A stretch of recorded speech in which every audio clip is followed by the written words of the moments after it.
Everyone, thank you so much for coming here. I am really excited to host our second annual Open Nation. Awesome. Super excited. In case you don't know it, I'm the CEO. We're hanging out in the David Brower Center. Looks like a lecture hall, so we can all feel like we're in college again, which is super cool. We have people in the back. Don't fall asleep back there. Hey, awesome. You guys came. Perfect. A show I recently binged watched is actually Mr. Robot. If anyone see that yet? It's really good. Right? USA Network, so get your friends' Comcast login, of course. So just really quickly, the building is super cool. If you haven't checked it out yet, it's actually platinum certified, LEED certified. Of course, solar panels everywhere. It's how we do it in Berkeley. They do a lot of interesting things. Everything is compostable, so all the plates and everything go in compost. Like I said, solar panels, they have an interesting thing. When the CO2 level gets too high, they pump in fresh air. We're going to need a lot of fresh air today, guys. But there's a lot of cool stuff about the building. I would definitely check it out. There's actually a little screen outside where you can kind of see how the building's operating in real time. So I recommend checking that out. Just a couple other administrative items. There's no food or drink in here, unlike other lecture halls. So keep an eye on that. I don't know if water bottles are allowed. You guys? Yeah, no. Okay, they have to have a cap. Got it. Also, remember to silence your phone. And if it's a Galaxy X7 or S7, just turn it off, please. You store it outside or something. Okay. Also, we have an awesome band today, a trio, jazz trio. We have Ian Faquini on guitar. Is that right? All right, perfect. Scott Thompson on bass, still setting up. He's over here. And Dylan Vado on vibraphone. So we tracked down someone who plays vibraphone. So they'll kind of play during that awkward spot where we're setting up the other presentation. And someone comes up frantically with a USB key and needs to change something. Okay, so I'm going to get right into it because we're a bit on a schedule. The first people that are coming up, 3 yahoos here, are good friends of mine. I actually discovered them. Swiss Yahoo. Yes, Swiss Yahoo. Working in a garage in Silicon Valley. They're still in their garage, which is super cool. We have a lot of companies today that started in garages. We even started in a garage. Our servers are not in a garage anymore, if anyone's freaking out. They're in a data center or AWS. So we have Lisa Friedman, again, good friend of ours. She's the co-founder of EDG, written tons of books. One really cool book is actually in the swag booth, which we'll talk about later. So I would suggest grabbing one. It's a fantastic read. And we have a few integration points with CoStar, actually. We have Herman, the Swiss guy, which is also the founding partner of EDG and creator of the Innovation Blueprint, actually. And recently they both binge-watched Orange is the New Black. I don't know how far in they are, so watch out for spoilers there. And then we have Laszlo Jaffrey. Is that right? Am I saying that right? Jurfy, sorry. He's the president of EDG and the author of Creating Value with CoStar, again, the book that we have out in the Swag studio. And he just recently binge-watched the first season of The Walking Dead. So again, be careful with spoilers. So come on up here, guys. Does everybody die? All right, so they're going to tell us a little bit about innovating and startup speed. And can we switch the projector, by the way? Oh, yeah. Yes. You're right on time. You started late, but on time. All right. So we're going to talk to you one at a time, and I'm Lisa Friedman, and we're going to talk about innovating at startup speed. You're here in Silicon Valley, the world capital, one of the world capitals of startups. So we're going to talk a bit about what we can learn from startups for innovators anywhere. And you will see that there's the three of us that Rob described, and we're part of EDG, but we're also the team that's providing the innovation services for IdeaScale. And specifically, that kind of covers three big areas. One is innovation strategy, and Herman's going to show a bit more about what that is, about really looking into the future and understanding what that means for innovating completely new opportunities, as well as looking at what are the opportunities in your current business. Looking at innovation best practices and tools, and then the leadership to make it all happen. So out of that, we tend to look at three main areas, and I think one of the things we're known for as well is helping companies, or sometimes it's actually governments or regions of the country and of various countries, really look into the future and see where the world's going. And what are the emerging trends? What are the signals of the future? And there's a number of conferences that are called the front end of innovation, and they may start with creativity and idea generation. And we actually think there's a step ahead of that, and that step is looking forward. Herman will talk some more, too, about what an amazing moment we're in, where the whole world is moving into this smart and connected era, and every industry is being redefined. So we want to see where our industry's going, where's the world going, whether we go there or not. The second question is who we want to become in that emerging world. And the who includes the what products, what services we might want to innovate, but also who is a little bit more, who is also kind of our point of view, our values, who we are. If there's this big green open space of opportunity and competitors might be moving in and others, what's the space that we want in that open field? And then the last one is, and maybe the most important one, because leaders can look at those first two and they can help people see the world emerging out of the fog, but they're rarely the ones that build it themselves. How do you get your people to innovate together, to create that future, to be able to innovate and build into that space? And it may be your own people inside. It may also be innovating with groups or startups or people outside as well. So those are the things we cover in innovation services. As Rob said, we write a lot over the years.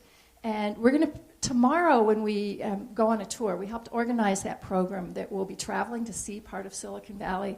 And the co-star book, the one that's out there on the swag tables, is the one that's about perfecting and pitching your brilliant ideas. So we'll get to see a bunch of that when we're out on the road tomorrow. We've worked with a number of companies over the years in the US and internationally, and we tend to work across industries because they're all getting hit by the same trends and everyone's needing to innovate.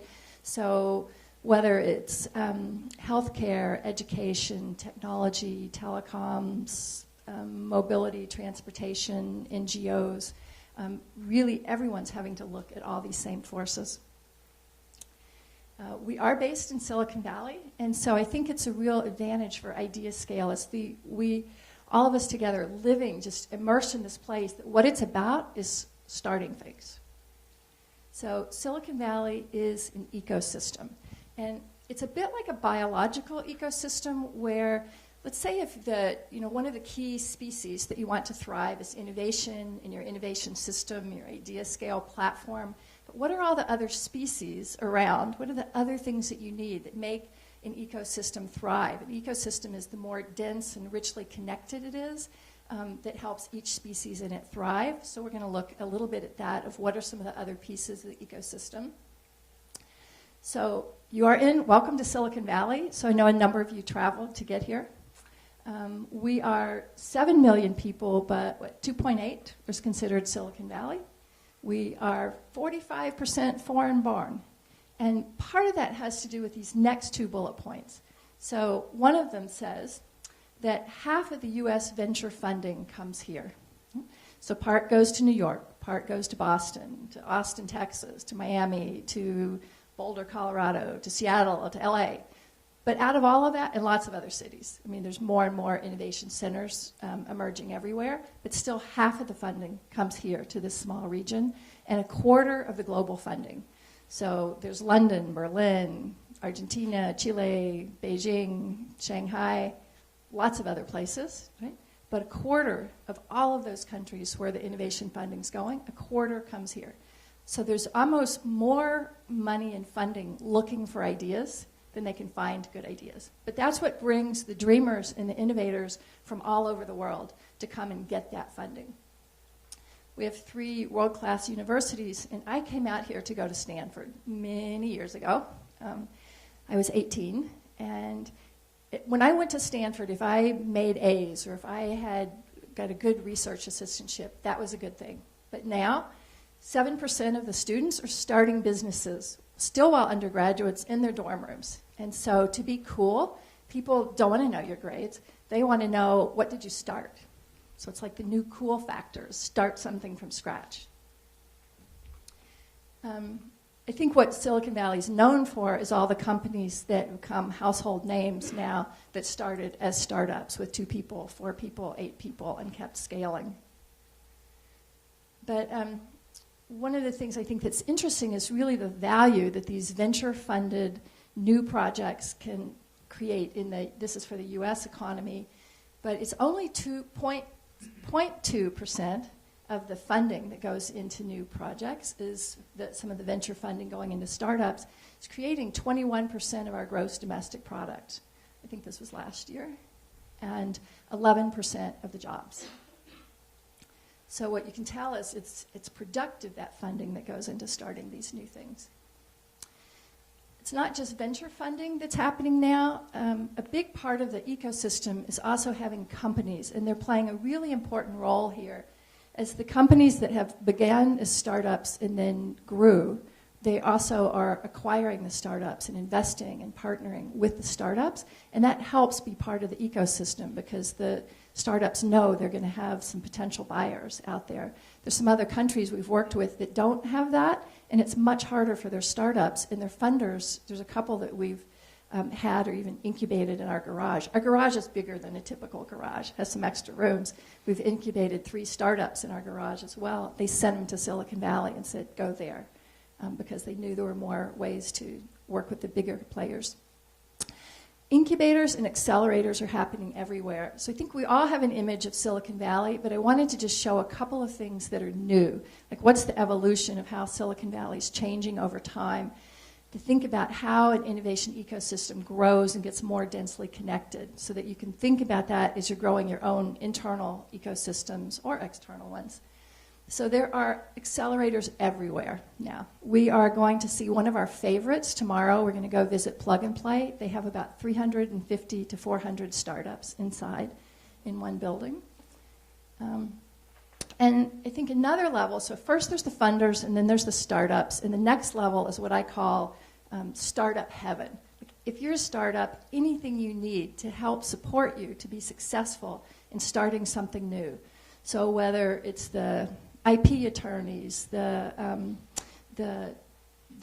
of on-demand CFO, the people who can help you recruit, people who can help you get temporary executive, part-time executive talent. So that anything that a really small group needs, it's designed to help those very tiny micro companies grow and then help them scale over time. So it's another thing to think about inside. What kind of help do those projects need to really be successful? Working spaces. So it's really hard for a new group to have a place where they can make a 1-year commitment to a lease or a multi-year commitment to get a cheaper lease. Now you can get a desk by the hour, you can get a table by the week, you can get an internal office by the month, but then you can upsize and downsize as you need to, so it's all scalable, all flexible. And there's even housing. So because so many people come here to live, it's thinking about how to make the day-to-day life easier as well. So like the Chateau, which has lots of startups inside, but what's interesting about it is it gives a community to the startup so that they have other people struggling with similar issues, and having that kind of personal side of support is also really helpful. Corporate outposts, I think, so if there's funding and startups and then startup heaven of services, that one of the next layers that's coming more, even just in the last 3 years, is the companies are now coming. So if the startups are the little fish, then the big fish are coming to interact with or eat the little fish. And so they're coming often on quarterly programs. They may go, we'll see that at Plug and Play, their accelerator program, where companies can connect with them as a way to meet startups. But many of the companies are setting up their own offices, starting having one person move, 3 people move, then a much larger group move. And some of the things that they're doing here is how they're trying to build a bridge between their internal entrepreneurship programs that they have with external startup and innovators outside. And really, if you're running a campaign, you can choose. For each campaign, it may be different, whether it's internal, whether it's external, or whether it's a blend of both of those. But because of that, they want to have a bridge with the external ecosystems as well. Some of the things they do, scan and scout those startups. Go out and meet the startups, see the new technologies, understand what can disrupt your field, who you might partner with, engage with the startups to partner or pilot or prototype, sometimes to invest money, sometimes just buy the startup and say you want to own the whole thing. Bring it in, let it work with an internal team, merge those teams together. Incubate the corporate innovation teams. Some of the groups who are doing larger outposts bring their teams, or maybe there's a campaign or competition internally. The teams that win get a trip to Silicon Valley. Maybe it's a week-long trip, meeting mentors, meeting potential partners. Maybe they stay for 3 months, some stay for 6 months, and then go back. Running a corporate accelerator, sometimes some of the companies are actually having startups inside. There's a bunch of them. One that comes to mind is Deutsche Bank is looking at fintech and what are the innovations in fintech. They run a competition, but the startups are often here. Sometimes they'll run a competition or campaign internally, bring their startups, but also run a campaign or competition here, have those startups come and work in their space. They'll build their innovation leadership development to really get leaders who know how to run campaigns, who see where the future's going. They may do a lot of leadership development programs here. We just had Daimler's corporate leadership program for all of North America, so Canada, US, Mexico, because they really needed their leaders to understand how to lead innovation. So they also cycle leaders through. And then an interesting one is building for customers. So Vodafone did that, where they have, in their campaigns, they run it with customers. So their internal teams and customer teams running idea and innovation campaigns together, and then they actually bring those teams here. So it's customer teams as well that they're supporting to come through a couple of weeks program in Silicon Valley. And the last one is sometimes they invest. They just want to strategically be able to connect with those winning startups, and once they've done a campaign, they take the winners and they invest in those. Airbus has a $300 million VC fund. So it's kind of a range, but I think that's that sort of latest edge of what we're seeing evolving. I think by at the beginning of this year, we had about 500 major companies that had come and wanting to establish some kind of ongoing bridge with Silicon Valley. Countries are doing it as well. So sometimes these efforts are funded by the government to want to create the innovation ecosystem inside, so it's not all company funded. And finally, just part of the culture and the mindset and the values is there are events everywhere. So if you would look on the Meetup Groups to see what's happening, there's breakfasts, there's lunch, there's dinners. And so to have a place where people are really excited by new ideas and maybe across the industries, there's an IoT breakfast, there's a Health 2.0 lunch, there's a robotics dinner, so all these different events are going on where all the areas where innovation's occurring, and they mix and match. So there's something about this passion or love for these new ideas and to see what's happening in other fields and bring those ideas across. So the mindset and the culture, and if you go to one of the cafes, just listen to the conversations, and you'll probably hear a lot of them about what people are starting. So, turn it over to Herman. All right. I do. So, my assumption is that all of you are responsible for doing very much what Lisa just talked about in your companies to create an innovation ecosystem. And that's one benefit of you working with IdeaScale, is that IdeaScale is a Silicon Valley company. And what we're hoping is that you will stay connected to this company, not only because of the technology they provide or we provide, but also because it's an access to this remarkable ecosystem that Lisa just talked about. So the other thing I want to talk to you about now is another aspect of your job. So one is to create that innovation ecosystem in your companies, and the other, again, with the help of something like the platforms that you're getting from Idea Scale. But the other is also to enroll your leaders at a level where they define a direction for the company that drives the kind of innovation that you're supporting. And that part of your work is to bring into your companies approaches that make innovation fundamentally inevitable. And I want to talk to you about a little bit about how we have learned to do that. As, fundamental to making innovation inevitable is the orientation to understand what are the signals around your company that are basically clarifying the kind of changes that are coming your way that you have to address. The second is, how do you translate those signals into meaningful strategy that drives your innovation? And finally, what are the systems that you put in place to make innovation inevitable? Let's look at signals. What is one of the most surprising things that happened in the last few months?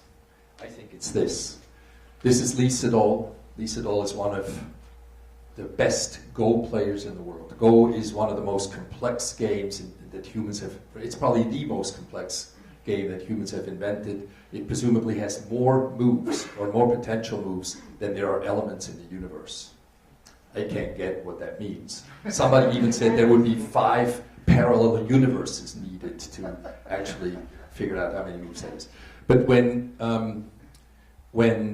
this game was set up, the assumption was that there's no way that a computer could beat Lee Sedol, and that it would be at least 10 years before that happened, and yet it happened. And why did it happen? And how was that different from the computer that beat Kasparov?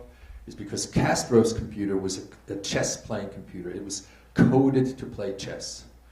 AlphaGo, based on Google's DeepMind, was programmed to learn. It can learn anything, and it continues to learn as it goes. Now, a really interesting little tidbit about that, this is the top of an iceberg that started many years ago, was when, if you want a really interesting read a book called The Inevitable by Kevin Kelly. And in it, he refers to a moment in 2002 when he said to Larry Page, "Why are you building another search engine?" And Larry Page said, "We're not building a search engine. We are building an AI." Now we know where that has gotten Google. Google is building this. It's building a machine that learns, because for the last 18 years, all of us have been programming this machine to understand us and understand what things are without having to code it. So what's driving this? This is we all know that. Of course, the engine of all that is the microprocessor, Moore's law. It means we live in a digital world. It means we live in an exponential world. It means that in the last 2 years, 90% of all data has been produced that is currently around for us. Our very good friend Kurt Carlson said, in exponential times, if your performance if you improve your performance incrementally, you actually literally fall behind exponentially. Right?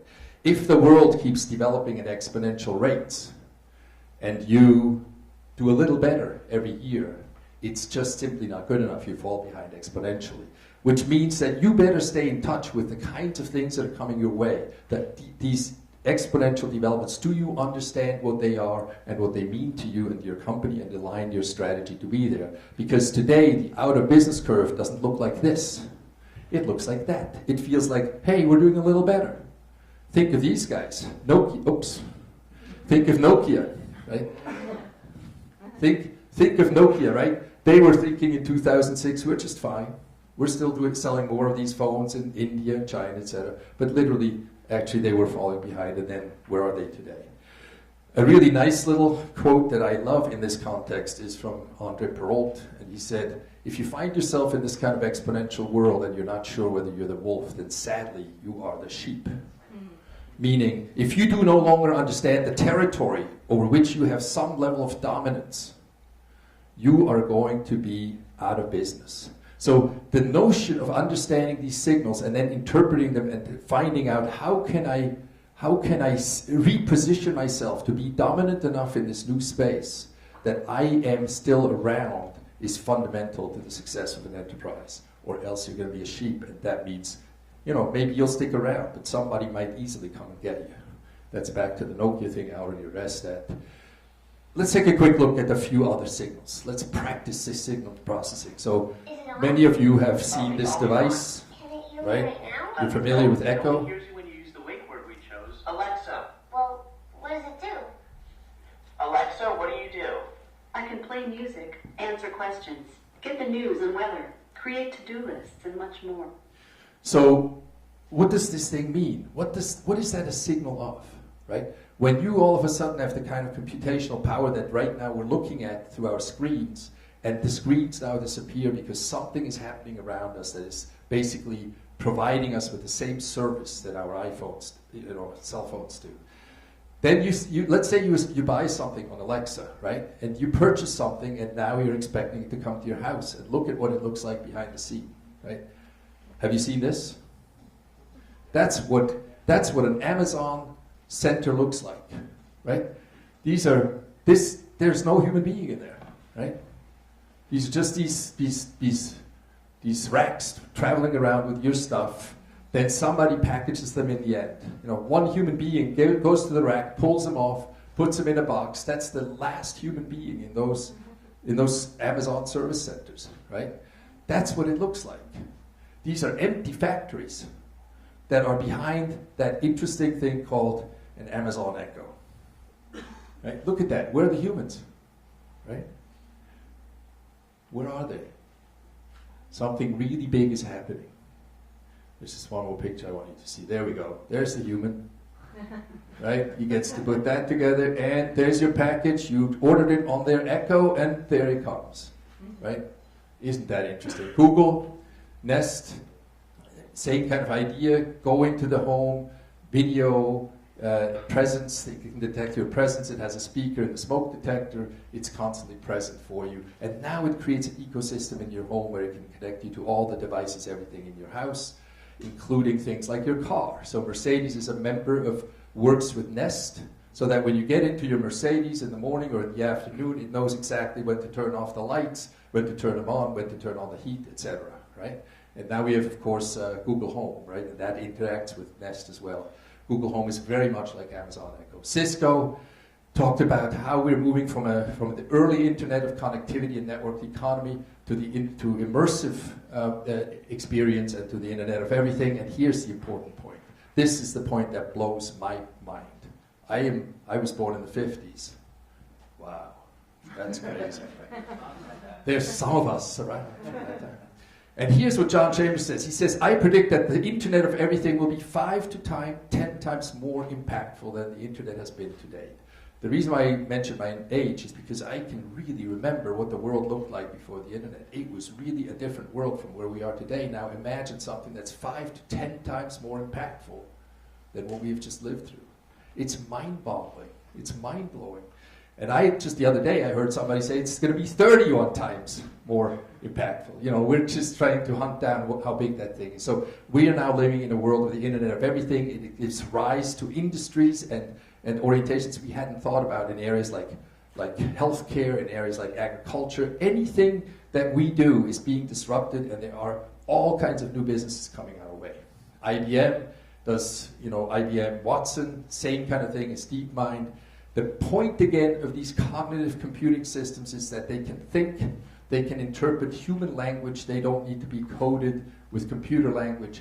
They continuously generate and evaluate hypotheses. They tell a doctor what the situation is with this particular patient, what might be the best approach to dealing with it, and they continuously adapts and learns. So we live in a world of cognitive machines.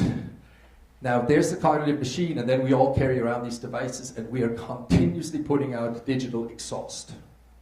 Right? So we're constantly sending out signals. Everything is sending out signals. We're sending out signals. And what that allows these machines to do is that everything is going to have what we call a digital twin. Right? There is going to be a time not too far in the future where I may get a call from my doctor to say, Herman, come in right now because tomorrow you're going to have a heart attack, even though I feel perfectly fine. Because my digital twin, the kind of information that's feeding into that digital twin is letting them know that there's something happening that's risky. When we had Lufthansa Technik here a few months ago, We looked at that for airplanes. And as of this month, they have now initiated a division of the company to basically create the digital twin of an aircraft. This is a powerful slide. Take it in. It was one of those things that I'm really proud of. They are making amazing strides just because of them getting it, that they better become a wolf in this world or else out of the thing. So back to this. When I grew up in the 50s, I thought this was what a computer looks like, a robot looks like. That's not what a robot looks like at all. There are a few of them that look kind of like that. But mostly, the robot's already here, and we're living in the middle of it. We are in the robot. Right? Whether we drive our Teslas or whether we go into our homes or whatever we do, we go to the healthcare, we are inside the robot. And the robot is getting smarter every day. And that's what we all have to deal with our companies. How do we get them to be successful in this world? Every one of our businesses is being transformed, has been transformed, but what's happening now is that we're now moving from what was the early digital age into this thing we call the hyper-digital age, which is about smart and connected everything, about sensors and big data, about predictive analytics, like this Lufthansa story, where they can analyze what's going on with an airplane long before something difficult happens, and robotics and 3D printing. So everybody's moving into that, right? Whether you're in manufacturing, in healthcare, any one of your companies, any one of your client companies is making these transitions into a radically transformed world. And the question that I have for you, and that we have with our clients is, do the leaders of our enterprises know this clearly enough that they can guide our innovation efforts at a level where when really interesting things happen through the help with on your platforms, on the Idea Scale platform, that the leadership says, let's do it. This is what we need. This is what we're behind. That's, from my perspective, one of the biggest risks is that, we do all this cool stuff, people come up with ideas, and there's not enough traction from the top that says, we have to go there. When you go to Lufthansa now, and somebody says, I have an idea for that cockpit, and how we can take advantage of that, the leaders are now clear enough to say, go for it. Right? And that's why we then try to translate in our services to move from these signals into clarifying the strategy of the enterprise so that really cool innovations can take place in those companies. So how do we get our people to look at these daily signals? We have a little process where we say, where's the world going? Lisa already talked about it. Who will be in that world and how will we get there? There's a methodology that we have to help you get through that looks at what are the market developments, how do we respond to them, in terms of the kind of services and tasks, services and products that we're going to create, and how do you change our organization as well so that we are fully aligned with that kind of new set of activities, that new position in the market and can succeed in that. Here's the CEO of Swisscom. And what was interesting, in their blueprint, this was quite a few years ago, that was still into the first digital age, transition from analog into the first digital age. What Swisscom realized on the basis of this blueprint was that we're moving from access to information, access to technology, access to phones, to enabling our people, the human beings, our customers, to actually master the digital world. It transformed everything at Swisscom, from the services they provided, to the way the stores are designed, to how they function inside the organization. A shift from technology-driven to experience-driven throughout everything the customer is doing. That was the result from that. Up there is from Swisscom, the BBC. We did 850 of these kind of blueprints. We got the whole of the BBC, all of the managers involved in seeing a huge shift that this company had to undertake in order to get into this digital era. Here, a final quick case, and I'm just on time. Postauto. Swiss Postauto is the biggest bus service in Switzerland. They came on one of these Silicon Valley immersions 3 years ago, and I showed them this little film. This was the first Google self-driving car. This is a blind guy, and I said, what does that mean to you? What does this self-driving vehicle mean to a company that has the biggest bus service in Switzerland? Is that a signal that tells you something about territorial shifts where you're going to be out of the wolf position and into the sheep position, right? Are you going to be overtaken by Mercedes or by Toyota or by whoever, right? By somebody you don't even yet see. And they kind of looked at me and went, what are you talking about? That's not a bus, that's a car.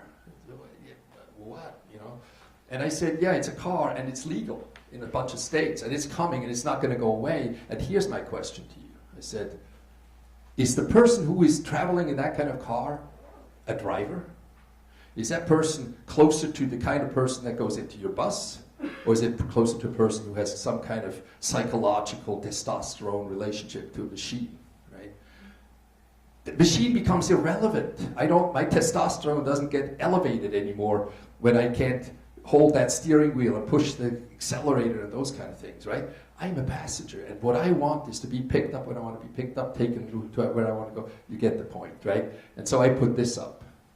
I found a little thing on Google, I mocked it up, put their logo on it and said, could you imagine yourself in that position? Could you be the drivers of this proposition in Switzerland? And so we put it on the blueprint, we put it on the thing and said, we're going to take that territory up there. We're going to position ourselves, and in Switzerland, we are going to be the autonomous mobility provider. And once you see that, all kinds of wonderful signals start making sense to you. You can innovate into that space, right? Which they did. And look at this. In November 12th, 2015, in Business Insider, there was the announcement made that driverless buses will hit the road in Switzerland. That's my original mock-up. 3 years later, that's what it looks like. And Herman, when did you tell them, you showed them? When was that, 2013, December 5, 2013. That was the initial thing. So within, that meant we put that on the blueprint. We're going to go into the autonomous space. They had never thought about it, right? They came here, they saw, and they went home, and everything changed. The way they did the campaigns in the company changed. They had a strategy.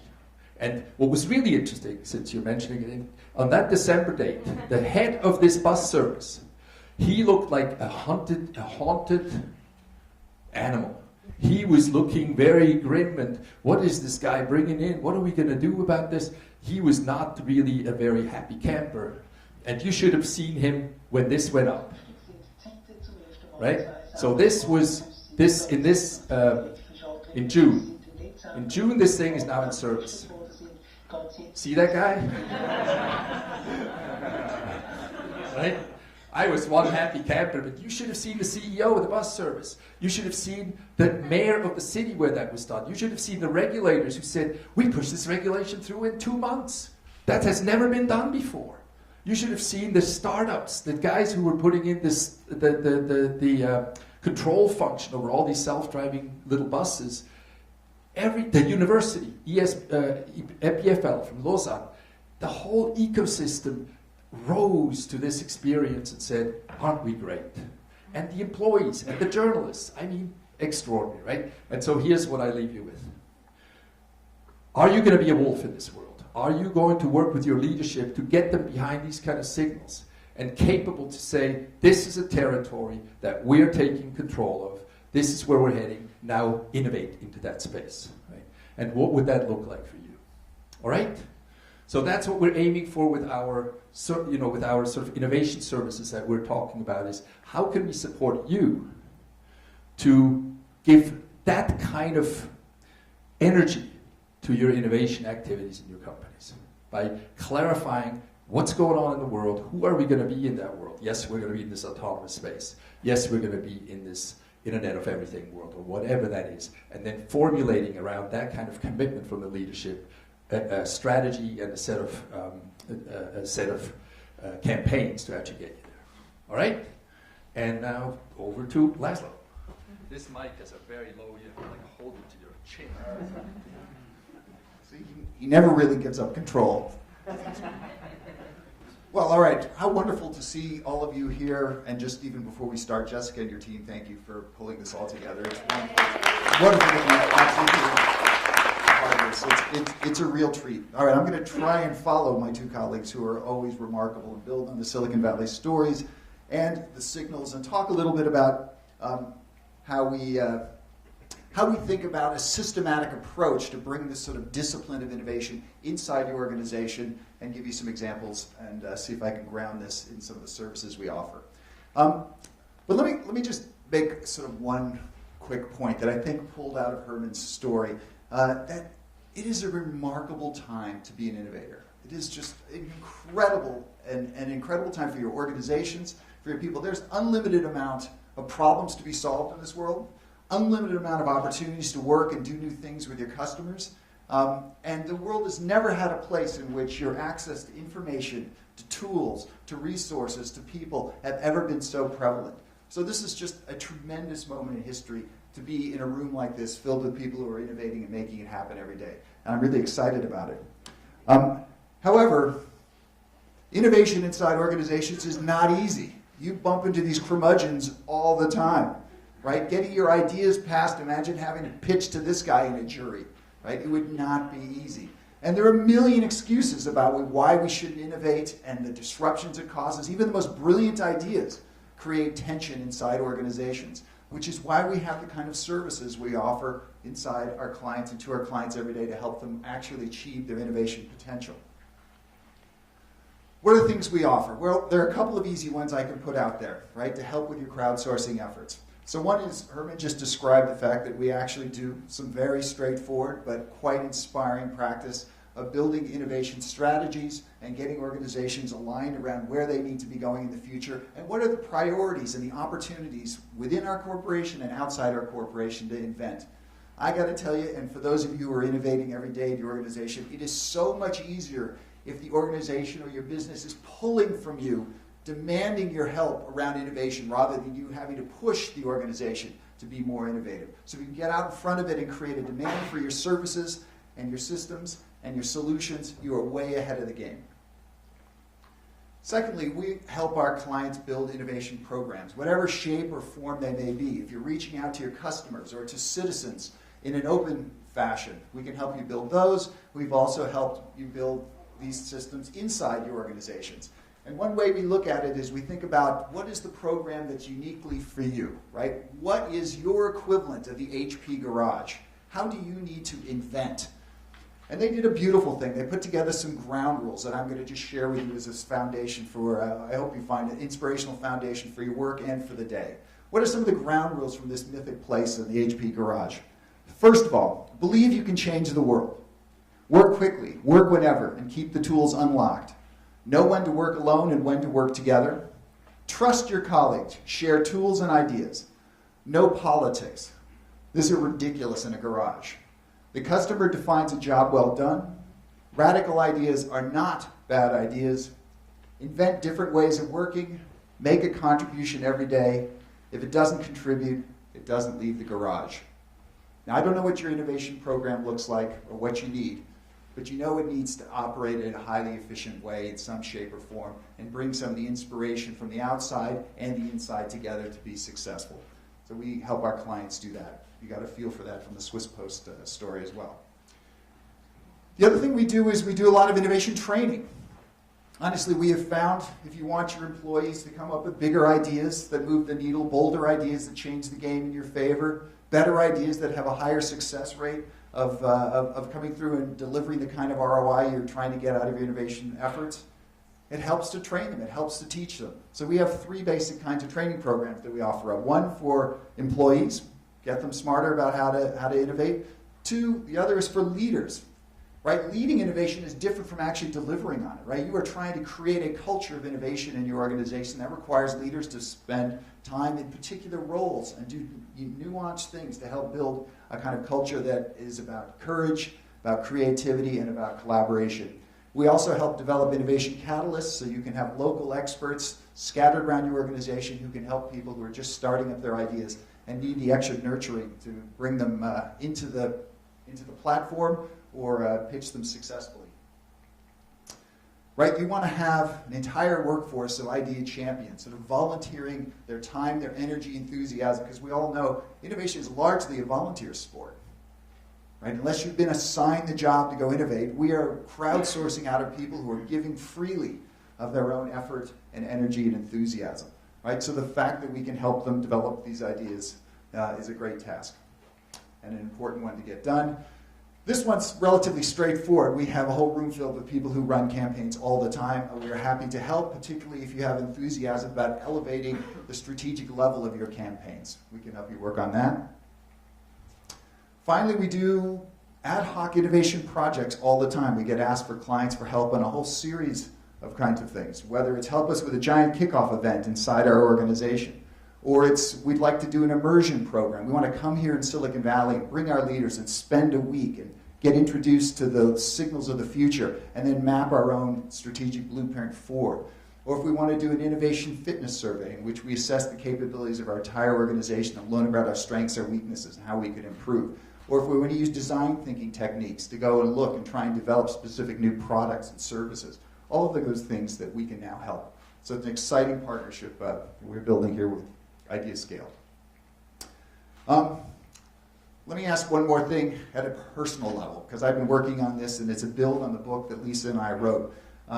We are going to be introducing the notion of creating an e-learning capability to the platform, right? Teaching people how to perfect and build their ideas. So if you're interested in not just developing ideas, but developing your people, I would love to talk to you. We want to do a pilot in 2017. We've already been testing this idea out. I think it's going to be a tremendous module and a nice add to the platform itself. So please, come find me in the next few days. I would happily talk to you more if you're willing to play along. Finally, if you are a conference groupie and you just like going from these events one after another, I welcome you to join me. There's a remarkable conference we're going to hold. If you want to learn more about entrepreneurship, come find me. I can get you a discount into that conference. So you can wine taste for a week and then stick around. You can join us there. Let me get Herman and Lisa back up here. We wanted to try and leave a little time to see if anybody had any questions about any or all of that. 8 minutes, right? 8 minutes? If you I could didn't see, think we could do it. if you could see the internal struggle between Herman's sort of American expressive side and his internal Swiss watch that says, I have 10 minutes and I'm going to stick to it, you understand these are remarkable moments when we get done on time. But so any questions? You guys good? I have just a comment to add. Please. From the legal perspective, I mean, I'm curious if you guys follow that trend very closely. Like, I think of the example, like, you guys love talking about Internet of Things, which is great, but the way I look at Internet of Things is like, okay, that's why I couldn't watch Netflix last week, you know? This is how Skype and stuff. I'm just curious if you have any comments or thoughts. I mean, because I know, like, there was one proposal actually to regulate the Internet of Things and require something as simple as changing your password before it goes online. I'm just wondering if you have any thoughts on the legal perspective. Well, I mean, I don't know that I ever thought about the legal perspective. I more of a thought about the natural flow of these kind of technologies, right? We work with a company called Universal Music, and their initial impulse was to, make it illegal to steal music, right? And look where it got them, right? I mean, it's evolutionary, and so we're in this evolutionary moment now, and it makes a lot of sense that we have to struggle through, right? We have to struggle through a million things. Think of employment. Think of old age insurance. Think of everything is coming into question as these robots take over, as we are moving inside the robot, right? So we're going to be in a profound human shift of nearly all aspects of our civilization, actually. But it doesn't mean that it gets stopped, right? It's unstoppable. This thing is here, it's coming, and we're going to, as human beings, are going to have to interact with it, and there will be legal moments, like at Universal, where you're going to try to make things illegal that just can't be made illegal, and we'll find other ways, right? And So I have two quick thoughts about it as well. One is I think that Netflix is still in that digital world. It's not quite so much really the Internet of Things. So the Internet of Things is that world that we don't quite have all the products and services for every day. And there's a quote from Herman that I like, which says, everything we see today is just the beginning. So Netflix has been here for a while, but the Internet of Things might be that I have sensors in my clothes. Like we've been to Flex, with the Flextronics, and they're making clothes that sense all kinds of things and cool shirts. And there can be things in your shoes. There can be things in the chairs. Herman talked about the cars. So it's going to be when their sensors are so cheap, there's sensors everywhere, they're all communicating with each other. Every object that we have, like right now we can talk, we can email, somebody can make content, we can get it with Netflix. But what about, when all the physical things are creating content and communicating in the world as well? I think there are still legal challenges, but also even more security challenges. Sure. So, That's but what? That's really what I'm talking Yeah, about. because think about when your clothes could get hacked, or your car could get hacked, or your heart rate could get hacked. Any of those things will be sensors. There's pharmaceuticals that you can put Proteus that's nearby in the Bay Area. You swallow it, and then the sensors are inside you. So what about those things? So I think whenever we see, like, here's this new world, here's the great, wonderful, shiny potential, here's really all the disasters that could happen. Those are both opportunities on both sides. So if we think about what would we be afraid might happen, well, that's an innovation opportunity too. That can become whole business areas. So it's worth looking at both sides because we're at the very beginning of a new era. We need both of those sides to get innovative. I'd like to build on that still. Well, I just want to do a quick build. And we had a question too. And we're going to have a question. But I think that's why your job is so critical. That's why it's so important. We are in a fundamental transformation, and that's also why I think it's important that we gain the access to our leaders to participate in actually, really immersing themselves in this world of what's coming and participate in the creation of it on the basis of understanding. The worst that can happen right now is that people kind of wait it out or deny it or try to push it away from themselves. Question? Yeah, Herman, it's really fascinating to hear you talk about the that we're inside the robot. And I guess my question is, will the machines turn on us? Well, You've been watching Westworld, haven't you? No comment. I mean, again, I have kind of a very vague answer to this kind of question. Of course they will, and of course they can't. And of course, right, you see what I'm saying? I mean, we have to face this the way we faced the shift from agriculture to industrial, and the way we had to face the fact of nuclear power, right? That's how powerful this moment is. Back then we threw kids under the tables and said, "Go hide," right? And that seems was more powerful than that to me. See, that's because there we could put the genie back into some kind of bottle and say, we're going to do this, kind of thing between Russia and America, and if one throws at one, the other one will too. And so by creating this assured destruction of both sides, we stopped it, right?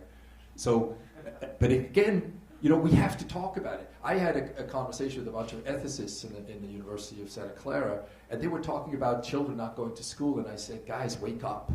Wake up. Yes, we have problems with children not going to school. That's a bad thing.